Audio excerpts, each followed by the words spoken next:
कृष्ण कृष्ण कृष्ण कृष्ण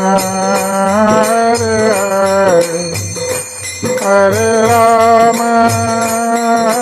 राम राम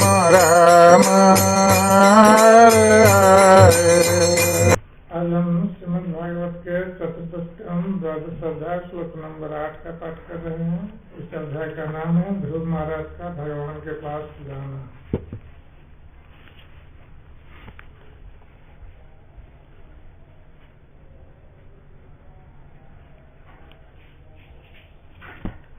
मैत्रेय उवाच राजराजेन वराय चोदितो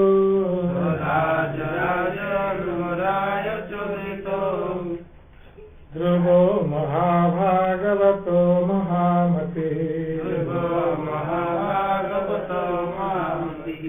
हरौ स बभ्रे चलितां स्मृतिं यया तरस्तयस्तिरस्नेन दुरस्तयन्तमः। मैत्रेय उवाच मैत्रेय ऋषि ने कहा वह राजेन राजाओं के राजा कुबेर बराय आशीर्वाद के लिए चोदितो मांगने पर ध्रुव महाराज महाभागवत प्रथम कोटि के भक्त महामति सर्वाधिक बुद्धिमान या विचारवान हरो भगवान के प्रति स्वाहा उसने बब्रे मांगा अचलिताम स्थिर स्मृति यया जिससे तरती पार करता है अयत्नेन बिना कठिनाई के दुरत्ययम् अलंघ्य तमः अंधकार। ईश्वर का अनुवाद और तात्पर्य प्रभुपाद के द्वारा अनुवाद।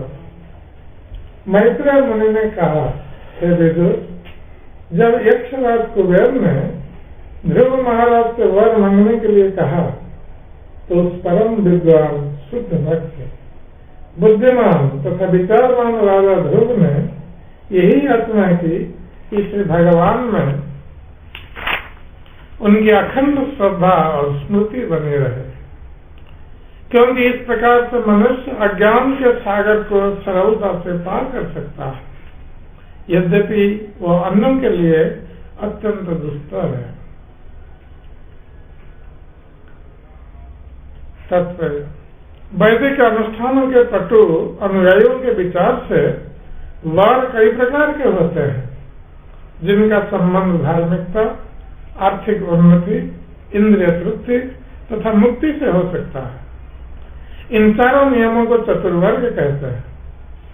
इन चारों चतुर्वर्गों में से मोक्ष को सर्वोपरि माना जाता है। भौतिक अज्ञान को पार करने में समर्थ होने को सर्वोच्च पुरुषार्थ अर्थात वरदान माना जाता है। किंतु ध्रुव महाराज तो ऐसा वर चाहते थे जो उच्चतम पुरुषार्थ अर्थात मोक्ष से भी बढ़कर हो। ये तो ऐसा वर चाहते थे जिससे भगवान के चरण कमलों का निरंतर स्मरण करते रहे। जीवन की यह अवस्था पंचम पुरुषार्थ कहलाती है। जब भक्त भगवान की निरंतर भक्ति करता हुआ इस पंचम पुरुषार्थ पद पर पहुंचता है तो उसकी दृष्टि में चतुर्थ पुरुषार्थ अर्थात मुक्ति तुच्छ लगने लगती है। इस प्रसंग में श्री प्रबोधानंद सरस्वती ने कहा है कि भक्त के लिए मुक्ति तो नारकीय अवस्था है, जहाँ तक इंद्रिय तृप्ति का प्रश्न है वह स्वर्गलोक में सुलभ है, किंतु भक्त इसे आकाश पुष्प ही समझता है जिसका जीवन में कोई अर्थ नहीं है।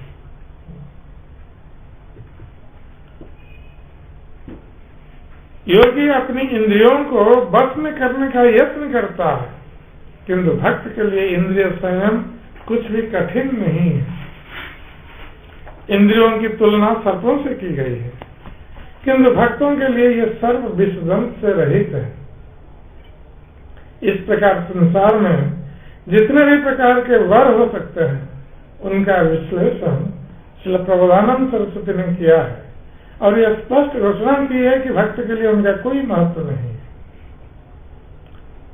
ध्रुव महाराज श्री महाभागवत भी थे, उनकी भक्त बुद्धि अति महान थी अर्थात महामती।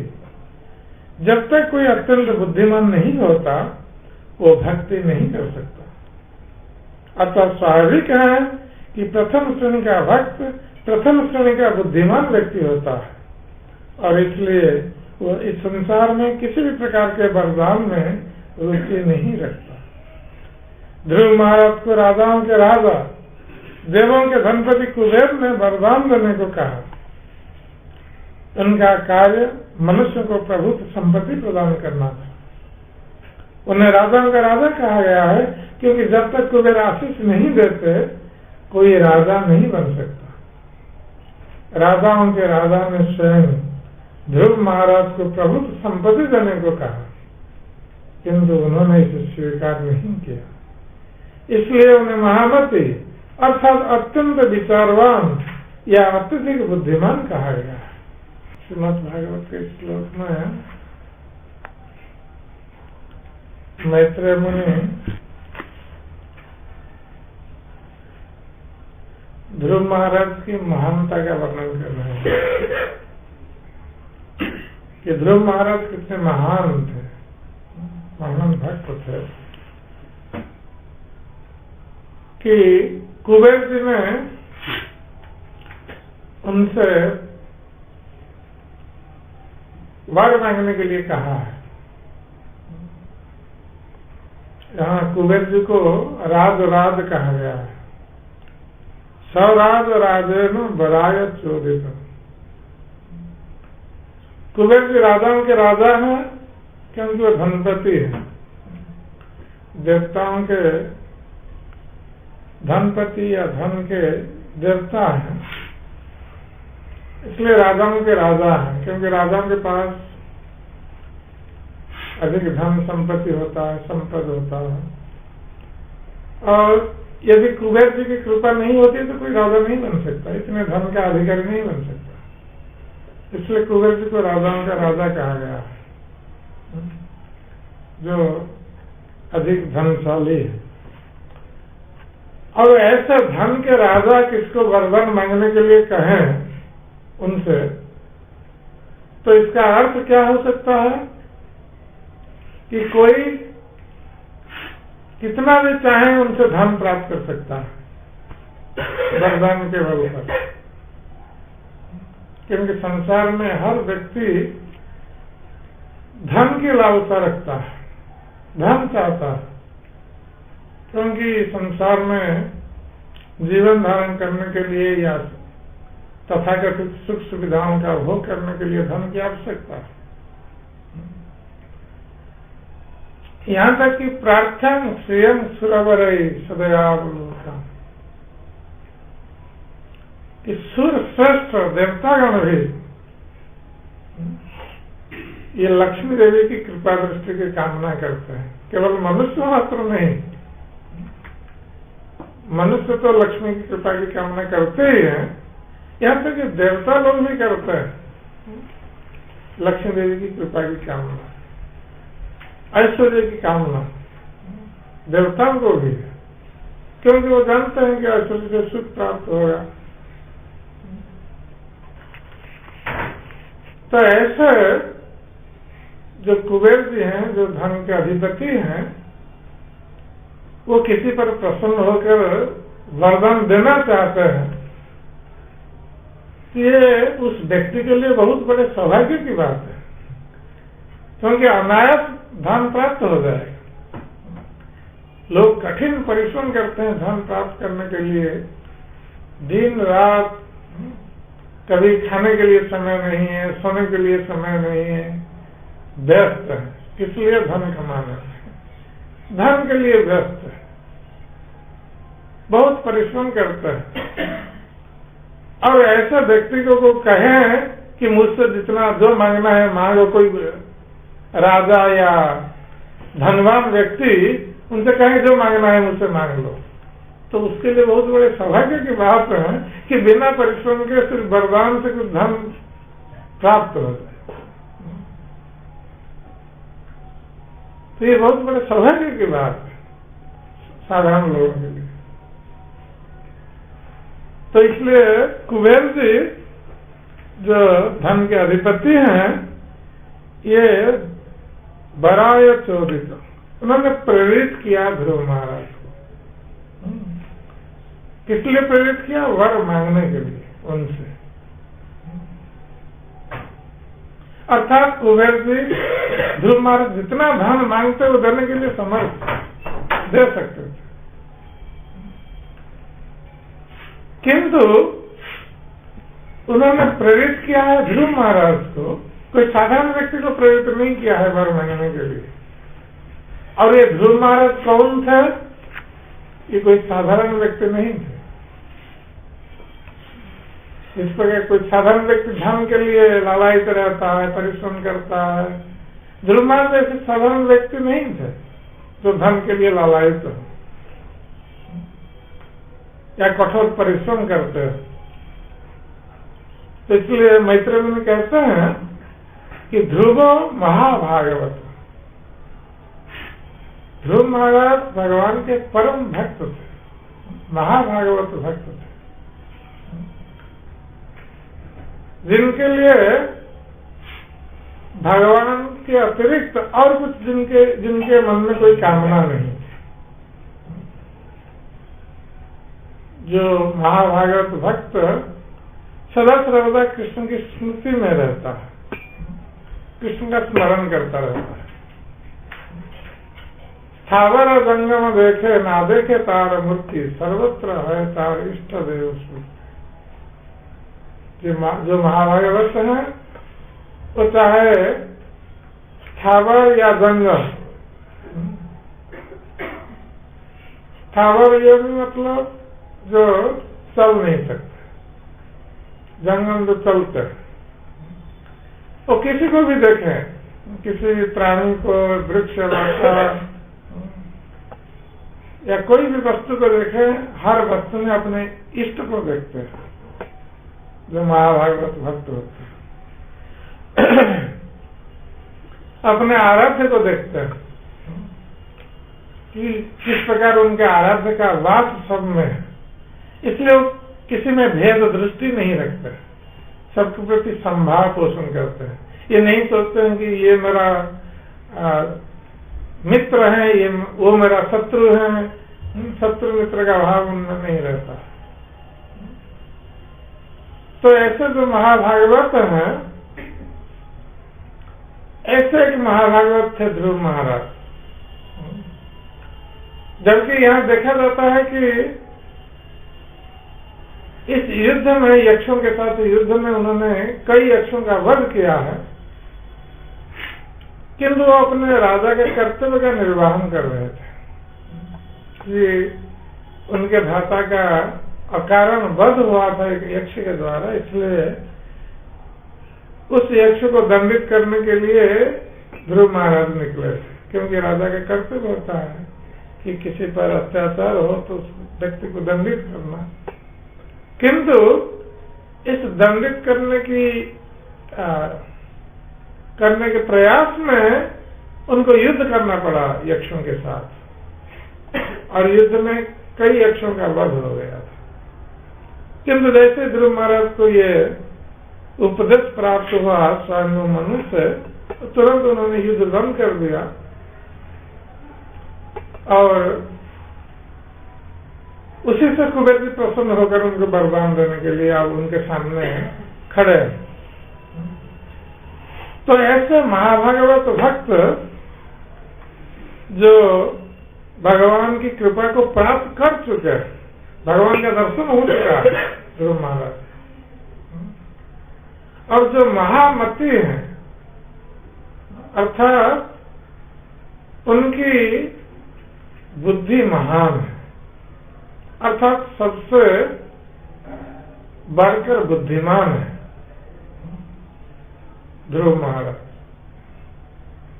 क्योंकि वही व्यक्ति बुद्धिमान माना जाता है जो कृष्ण की भक्ति में अपने को संलग्न करता है या कृष्ण की भक्ति में लगा रहता है, वही व्यक्ति वास्तविक बुद्धिमान है। और उसी को ही महात्मा कहा गया है। बहुनां जन्मनांगन्ते ज्ञानवान मां प्रपद्यते वासुदेव सर्वम इति स महात्मा सुदुर्लभ। जो अनेक जन्मों के पश्चात भगवान कृष्ण वासुदेव को सबका मूल मानता है, मूल कारण मानता है, वो महात्मा जगत में दुर्लभ है। इसलिए कहा गया कि जो भगवान कृष्ण की भक्ति करते हैं वो बहुत बुद्धिमान है, चतुर है। कृष्ण भक्त बड़ा चतुर है। जो वास्तविक बुद्धिमान है वो कृष्ण की भक्ति करता है, भगवान कृष्ण की शरण में जाता है। किंतु जो बुद्धिमान नहीं है वो देवताओं की शरण में जाता है। अंतवंत फलं तेषां तो भवति अल्पमेधसा। ये लोग देवताओं की पूजा करते हैं और ऐसे फल की कामना करते हैं जिसका अंत है, जो समाप्त हो जाएगा थोड़ी देर बाद। अर्थात अस्थायी वरदान में इनकी रुचि रहती है, जो वरदान स्थायी नहीं होता। देवताओं के पास जाते हैं वरदान मांगने के लिए और यही मांगते रहते हैं जो 4 पुरुषार्थ बताया गया है, धर्म अर्थ काम मोक्ष। तो लोग धर्म साधन करते हैं, मंदिर में आते हैं, किस लिए? अर्थ की कामना के लिए,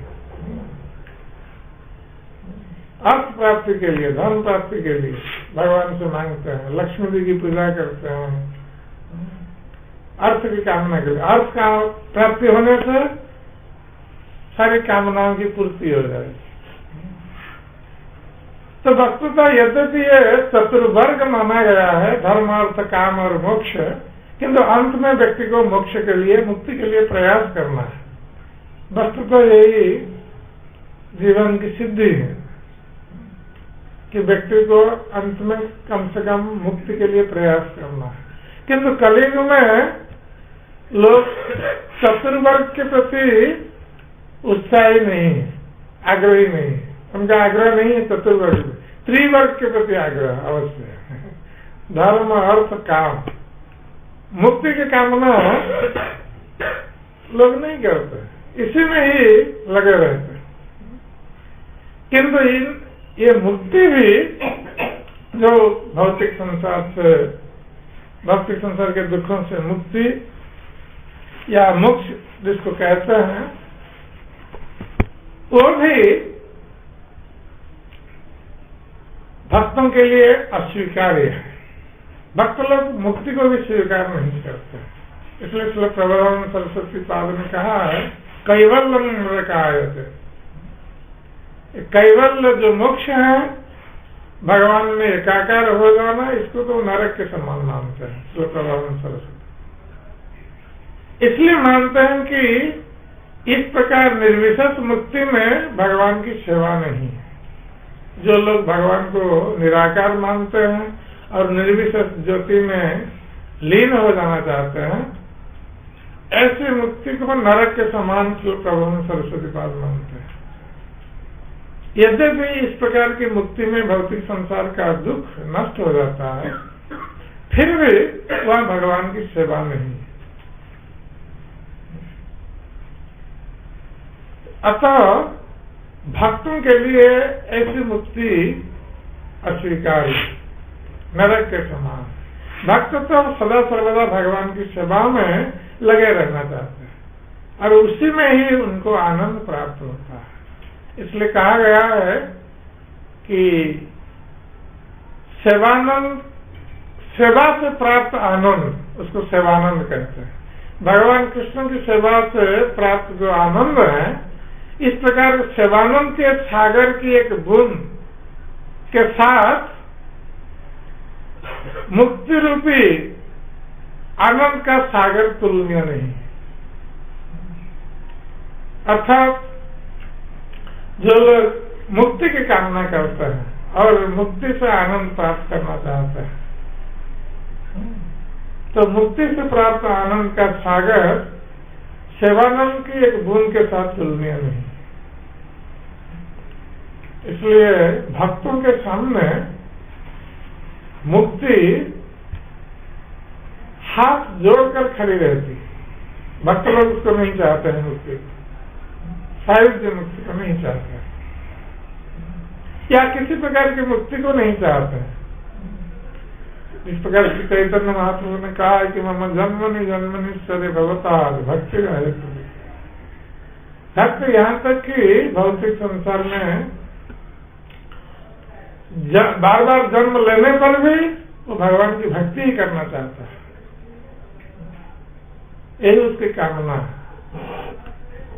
इसलिए मुक्ति को भी अस्वीकार कर देता है। तो यहाँ पर ध्रुव महाराज को महाभागवत और महामती कहा गया है, जो भगवान के परम भक्त हैं, जो भगवान की कृपा को प्राप्त कर चुके हैं, भगवान का दर्शन हो चुका है। और वो महामती इसलिए वो परम बुद्धिमान है। और ऐसा कैसे संभव हुआ ध्रुव महाराज के साथ? 5 वर्ष की आयु में वो भगवान को प्राप्त करने के लिए घर त्याग दिए थे। इतनी दृढ़ता उनमें थी। भगवान को प्राप्त करने के लिए उन्होंने 5 वर्ष की आयु में गृह त्याग कर दिया, गृह त्याग दिया। जबकि ध्रुव महाराज अपनी कामना की पूर्ति के लिए किसी देवी देवताओं के पास जा सकते थे, किंतु उन्होंने ऐसा नहीं किया। ना तो उनकी माता ने उनको ऐसा उपदेश दिया। उनकी माता भी भगवान की परम भक्त थी, इसलिए वो जानती थी कि भगवान विष्णु के अतिरिक्त और कोई ध्रुव की कामना की पूर्ति नहीं कर सकता, क्योंकि ये दुर्लभ कामना है। और ध्रुव महाराज ने माता का उपदेश प्राप्त करके दृढ़ता के साथ उसको ग्रहण किया और गृह त्याग दिया। और भगवान की कृपा से उनको नारद मुनि जैसे गुरु प्राप्त हो गए, जिन्होंने मार्गदर्शन किया उनका। तो इस प्रकार ध्रुव महाराज भगवान के दर्शन करने में समर्थ हुए 6 महीने। तो निश्चित रूप से ध्रुव महाराज परम बुद्धिमान एवं परम भाग्यशाली थे। तो इसलिए यद्यपि कुबेर जी जानते थे कि ध्रुव महाराज जो भगवान के परम भक्त हैं, वो उनसे कभी धन नहीं मांग सकते, क्योंकि भक्त कभी धन नहीं चाहता। क्यों नहीं चाहता? जिस प्रकार हम देखते हैं कि भरत महाराज ने युवावस्था में अपना राज्य त्याग दिया, धन संपत्ति, राजा के पास इतना ऐश्वर्य होता है, उसको भी त्याग दिया।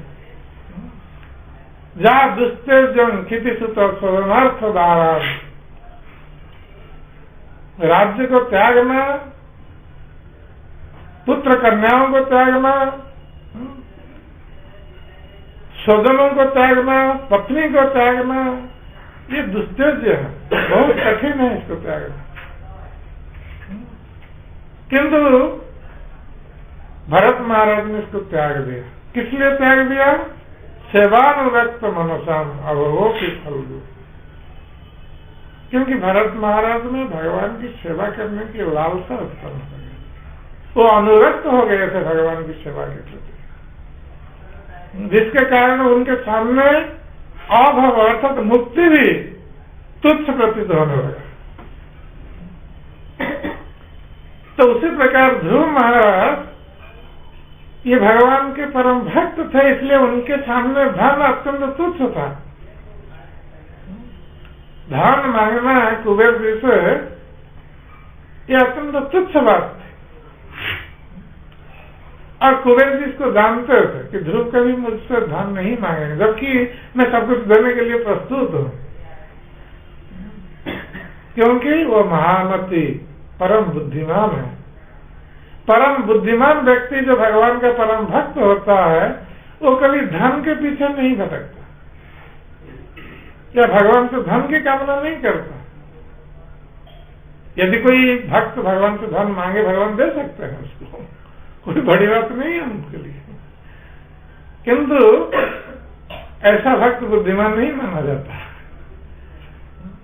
इसलिए ध्रुव महाराज जैसे परम बुद्धिमान महाभागवत भक्त कभी भी किससे धन की प्रार्थना नहीं कर सकते थे, और कुबेर जी इस बात को जानते थे।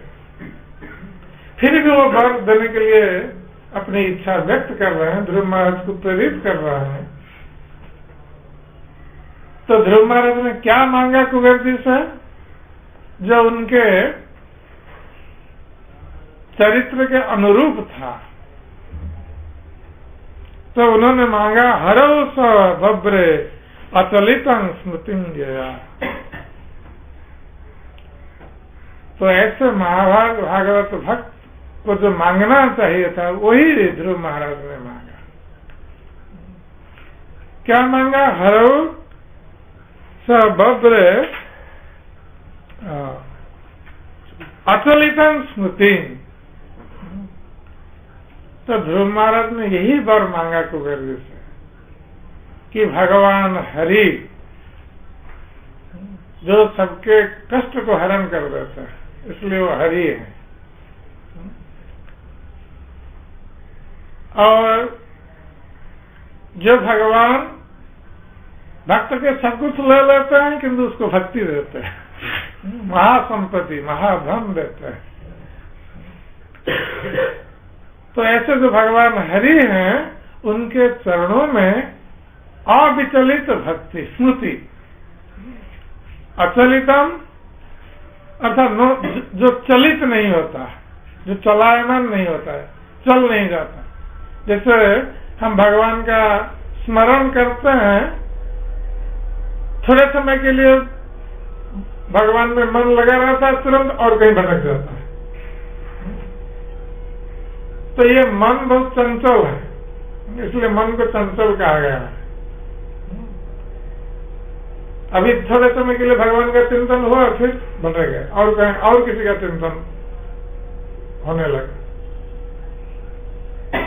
तो ध्रुव महाराज ऐसी स्मृति नहीं चाहते हैं जो बार बार स्मृति आए और चल जाए। कहते अचलित स्मृति, जो स्मृति जो स्मरण कभी चलायमान नहीं होगा, अर्थात निरंतर भगवान की स्मृति बनी रहे। मैं भगवान के चरणों का स्मरण नित्य निरंतर करता रहूं, यही वर उन्होंने मांगा कुबेर जी से। और कुछ उन्होंने नहीं मांगा। यदि वो धन मांग सकते थे उनसे, जो सारा संसार जो धन के पीछे दौड़ रहा है, तो जो महाराज मांग सकते थे, किंतु उन्होंने नहीं मांगा। हरौ सुभद्रे अचलितं स्मृतिया तरंती अयत्रेण दुरत्यं तमः।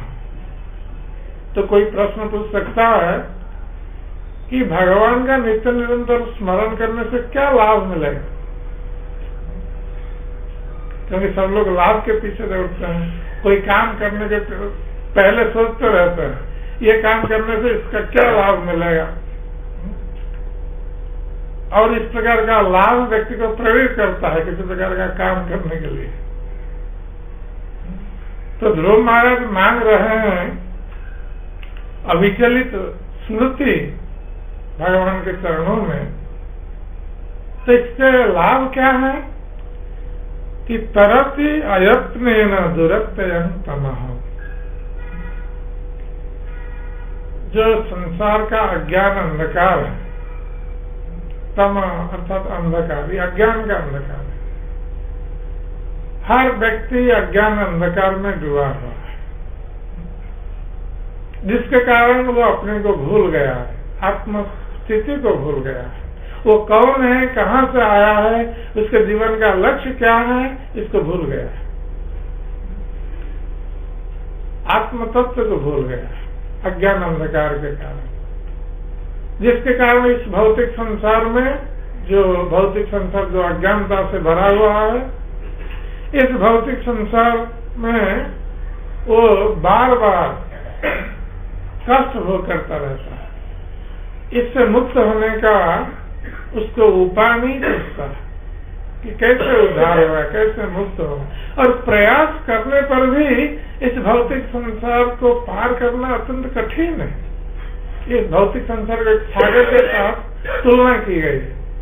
जिस प्रकार किसी सागर को पार करना अत्यंत कठिन है, क्योंकि उसमें बहुत सारी बाधाएं सागर को पार करने के लिए। यद्यपि कोई जहाज का सहारा ले सकता है सागर को पार करने के लिए, फिर भी उसकी यात्रा बाधा रहित नहीं हो सकती। कभी कभी देखा जाता है कि समुद्र में, समुद्र को पार करते समय जहाज के द्वारा आंधी तूफान आ जाती है, समुद्र की लहरें, ऊंची ऊंची लहरें आती है और जहाज हिलने लगता है और वो कभी कभी डूब भी जाता है समुद्र। इसलिए वो बाधाओं से मुक्त नहीं है। केवल जहाज का सहारा लेकर सागर को पार करना ये पर्याप्त नहीं है। यदि वायु अनुकूल न हो, सागर को पार करते समय समुद्र शांत न हो, या कोई जलचर जीव जैसे तिमिंगल जैसे जीव, ऐसे बड़े बड़े तिमिंगल हैं जो जहाज को भी निगल सकते हैं समुद्र,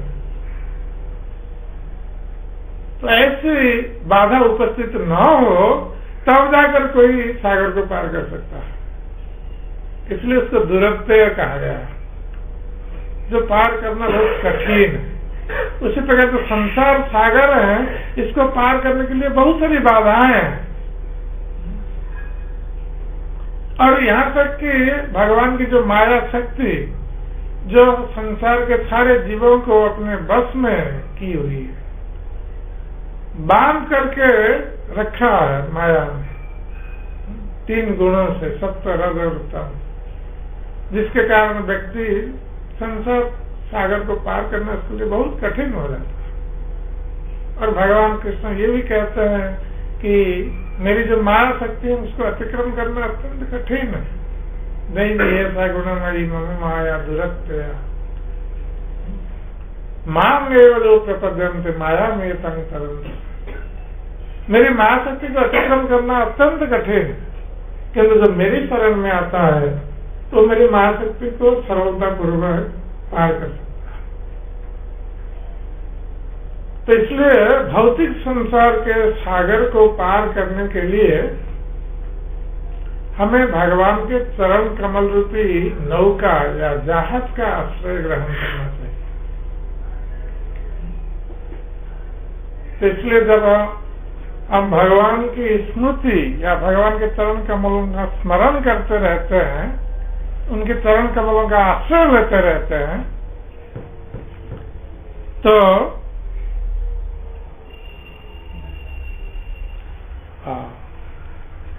तरति अयत्नेन, जब संसार सागर को पार करना इतना कठिन लग रहा है, उसी संसार सागर को अयत्नेन तरति, अर्थात व्यक्ति बिना यत्न के, बिना परिश्रम के, बिना कठिनाई के वो संसार सागर को पार कर जाता है, केवल भगवान के चरण कमल की स्मृति के द्वारा, स्मरण के द्वारा।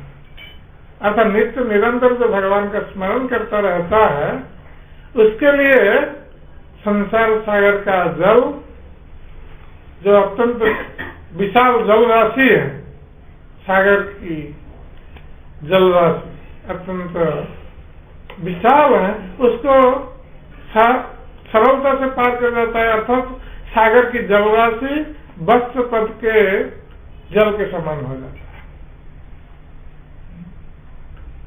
वत्स पद अर्थात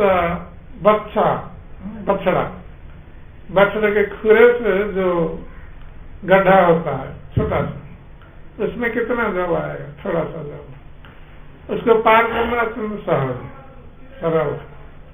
इसलिए कहा कि समाज स्विता दे पद बल्लवम महत् पदम पुण्य यशो मुरारे भवान बुधे वस्त पदम परम पदम पदम पदम यद विपदम न पेशा। तो जिस व्यक्ति ने भगवान के चरण कमल रूपी नौका का आश्रय ग्रहण किया है, तो उसके लिए संसार सागर का जल वत्स पद के जल के समान हो जाता है, जिससे कि वो सरलता पूर्वक उसको पार कर सकता है। इसलिए जो भगवान का नित्य निरंतर स्मरण करता रहता है, वो अति सरलता पूर्वक बिना प्रयास के संसार सागर को पार कर जाता है। तो यही भगवान के स्मरण से लाभ है। इसलिए ध्रुव महाराज ने मांगा यही करना। तो ये जो महत्जन होते हैं, महान भक्त होते हैं, बस तो ये हमें शिक्षा देते हैं कि हमें भगवान से क्या मांगना चाहिए, क्योंकि लोग भगवान को मांगना ही नहीं जानते हैं। लोग आते हैं भगवान के पास और सब ऐसी चीजें मांगते हैं जो अस्थायी। कोई आता है धन मांगने के लिए, कोई दुखों से मुक्ति के लिए भगवान के पास आता है। अवश्य यदि कोई भौतिक कामना लेकर भगवान के पास आता भी है, किंतु कालक्रम में वो भी शुद्ध हो सकता है। इस प्रकार ध्रुव महाराज पहले गए थे भगवान के पास राज्य मांगने के लिए, किंतु भगवान की कृपा प्राप्त करने के बाद, उनके संग का स्पर्श प्राप्त करने के बाद वो शुद्ध हो। फिर उन्होंने कोई कामना नहीं, कुछ मांगा नहीं भगवान। तो यद्यपि इन लोगों को, यदि कोई भगवान कृष्ण के पास भौतिक कामना लेकर आता भी है, वो भक्त की कोटि में आता है, लेकिन वो उतना उन्नत भक्त नहीं है। किंतु जो श्रेष्ठ भक्त है, महाभागवत है, वो भगवान से कोई भौतिक वरदान नहीं मांगता। तो इसलिए ध्रुव महाराज ने कुबेर जी से जो वरदान मांगा, यही मांगा कि भगवान के चरण कमलों की स्मृति हमारी बनी है निरंतर, और कोई हमें कामना नहीं। और उनके यह सर्वथा अनुरूप ही था। ऐसे महाभागवत भक्त ऐसे इस प्रकार की याचना ही कर सकते हैं, और कुछ नहीं कर सकते, जिसको पंचम पुरुषार्थ कहा गया है। भगवान कृष्ण की भक्ति या प्रेम, इसको पंचम पुरुषार्थ माना, षष्ठ पुरुषार्थ माना गया है, जो मुक्ति से भी बढ़कर। इसलिए ध्रुव महाराज ने उस षष्ठ वस्तु को मांगा, भगवान के चरण कमल में हमारी स्मृति बने रहे, हम भगवान का स्मरण करते रहे। हरे कृष्ण।